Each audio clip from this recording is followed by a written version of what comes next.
E aí, pessoal, sejam bem-vindos a mais um vídeo da nossa série Revisões. Nesse vídeo aqui estaremos fazendo a revisão das aulas 19, 20 e 21. Então, vamos comigo!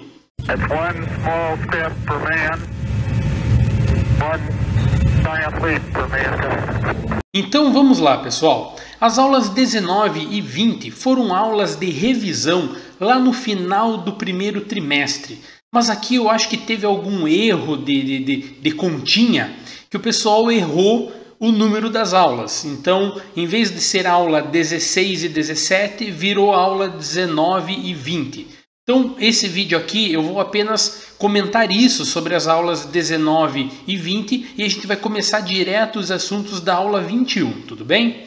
Bom, então, a aula começa com o professor retomando aquela pergunta que foi feita no final da aula anterior, né? Qual o elo entre o princípio da inércia com a quantidade de movimento? Bom, e aí eu expliquei isso no final daquela aula. A relação entre elas é que o princípio da inércia é justamente a ideia por trás do princípio de conservação da quantidade de movimento. Se não tenho a ação de forças externas em um sistema, se esse sistema está em equilíbrio estático ou equilíbrio dinâmico, significa que a variação da quantidade de movimento dele é zero. E isso implica diretamente na primeira lei de Newton, conhecida como lei da inércia. E qual é a primeira lei de Newton, né? A primeira lei de Newton diz então que todo corpo tem uma tendência a manter o seu estado natural, seja ele de repouso ou de movimento retilíneo uniforme. Repouso é aquele estado onde a velocidade é igual a zero e movimento retilíneo uniforme é aquele estado onde o movimento acontece em linha reta com uma velocidade sempre constante, ou seja, a velocidade não muda.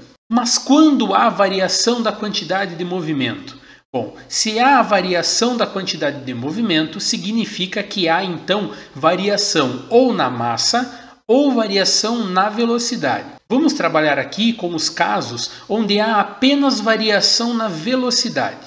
Então, se um objeto tem a sua velocidade alterada, significa que ele não está mais em inércia, significa que ele não está mais no seu estado de repouso ou no seu estado de movimento retilíneo uniforme. E, de acordo com a primeira lei de Newton, para que um objeto não esteja mais em inércia, é necessário que sobre ele seja aplicada uma força. Então, a força, uma grandeza vetorial, ela é capaz de fazer uma variação na quantidade de movimento. Nós já vimos isso em algumas aulas anteriores também. Mas por que nós estamos falando disso agora? Porque isso é justamente a ideia por trás da segunda lei de Newton. Antes disso, vamos para um quiz. Um automóvel que se move retilineamente em uma avenida. Se a velocidade do automóvel vai diminuindo, podemos afirmar que o vetor força resultante é não nulo. Acredito que é isso que a pergunta quis nos dizer.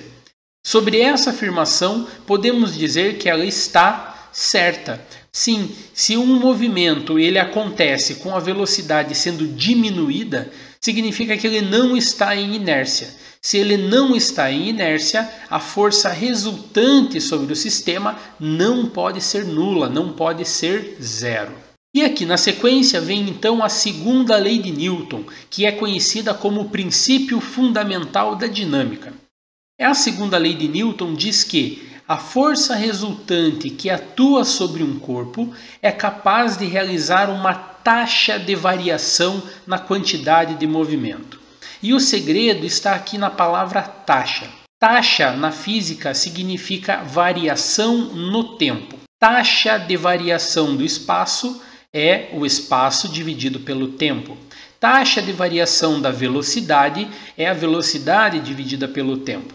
Então, a taxa de variação da quantidade de movimento é a quantidade de movimento dividido pelo tempo. Ainda que no texto é apresentado para vocês uma relação entre força, massa e aceleração, dizendo que quanto maior for a massa de um corpo e se nele for aplicado sempre uma força constante, essa aceleração tem que ser menor conforme maior for a massa, ou maior a aceleração conforme menor for essa massa desse objeto. E aqui então nós temos a famosa equação conhecida como segunda lei de Newton. Força igual a massa vezes a aceleração. Porém, precisa ficar bem claro para vocês que essa força que aparece na equação, ela é a força resultante. É a soma vetorial de todas as forças que atuam sobre um objeto, e não exclusivamente uma força que seja aplicada sobre ele. As unidades de medidas do sistema internacional são, para a força, o Newton, para a massa, o quilograma, e para a aceleração, o metro por segundo ao quadrado. E aqui nesse ponto é preciso lembrar que, se eu tenho a grandeza de aceleração envolvida em um movimento, significa que esse movimento é considerado um movimento uniformemente variado, se essa aceleração for constante. E para esse tipo de movimento, valem essas três equações do MRUV. Essas equações já foram trabalhadas lá nas aulas iniciais. Se você precisar, volte e assista-as novamente. Temos aqui o nosso segundo quiz. Um automóvel que se move em avenida em movimento uniforme, ou seja, velocidade constante, realizando uma curva. Nesse caso, podemos afirmar que o vetor força resultante que atua no veículo é nulo. Sobre essa afirmação, podemos dizer que ela está errada, pessoal. O texto está nos afirmando que a força resultante sobre um movimento circular é nulo, e isso está errado. Sobre um movimento circular, é necessário que exista uma força diferente de zero. Nesse caso, ela é chamada de força centrípeta. Porque se a velocidade com que o objeto faz a volta descreve o movimento circular é constante. A única coisa que é constante nesse caso é o módulo da velocidade, é o seu valor numérico. Porém, o vetor velocidade sofre uma variação constante, porque a direção da velocidade vai ser mudada ao longo de todo o movimento. Em cada ponto ao longo dessa trajetória, o vetor velocidade vai apontar em uma direção diferente. Aqui na sequência vem uma revisão sobre soma vetorial. Nós temos três situações. Na primeira, as duas forças estão sendo aplicadas na mesma direção e no mesmo sentido. Nesse caso, para descobrir a força resultante, basta somar as duas forças. Na segunda situação, eu tenho duas forças sendo aplicadas na mesma direção, porém em sentidos opostos. Uma está para a direita e a outra está para a esquerda. Só uma observação, está faltando a pontinha da flecha aqui, tudo bem, pessoal? Nesse caso, para descobrir qual é a força resultante, eu faço a subtração dessas duas forças. E no terceiro caso quando eu tenho entre essas duas forças um ângulo de 90 graus. Nesse caso aqui, uma força horizontal e uma força vertical.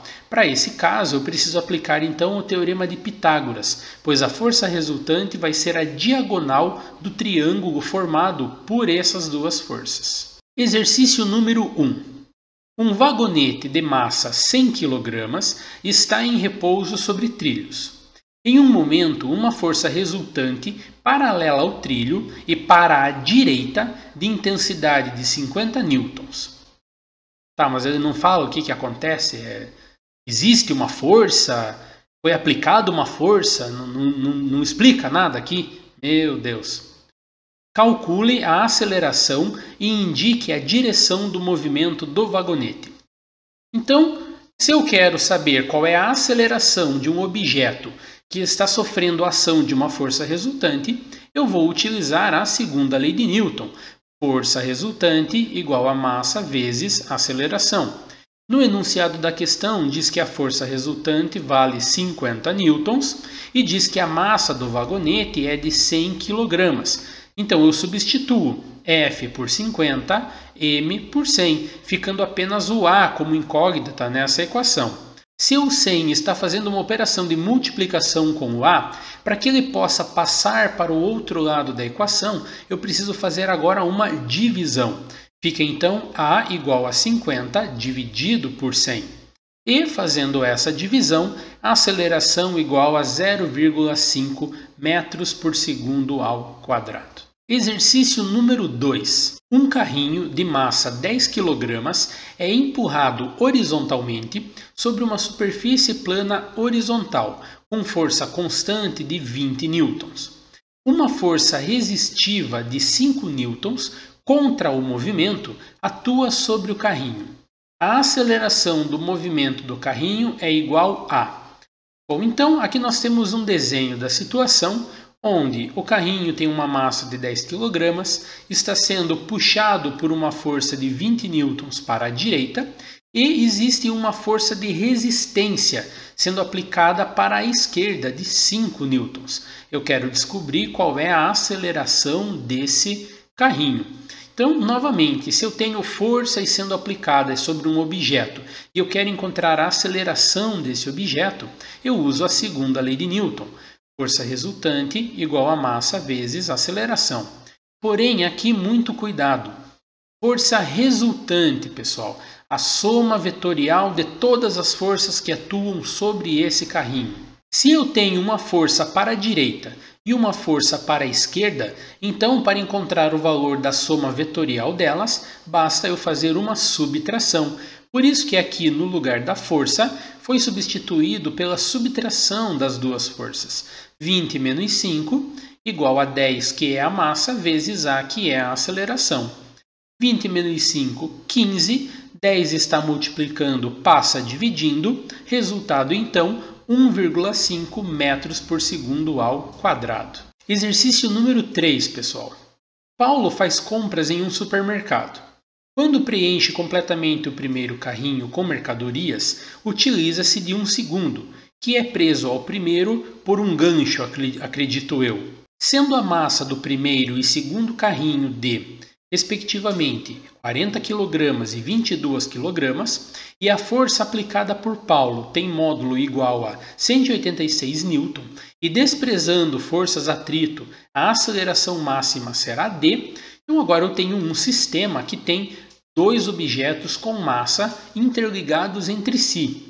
Nessa situação, você vai apenas somar as duas massas. Muito simples, como se fosse um único carrinho com a massa somada dos dois. Então, substituindo na segunda lei de Newton, força resultante 186 newtons, massa 40 mais 22, que vai dar 62, multiplicado pela aceleração. Novamente, 62 está multiplicando, vai passar dividindo, 186 dividido por 62, 3 metros por segundo ao quadrado. Resposta então, letra E. Pessoal, esse foi o assunto tratado nessa aula. Muito obrigado pela sua atenção e até uma próxima. Valeu!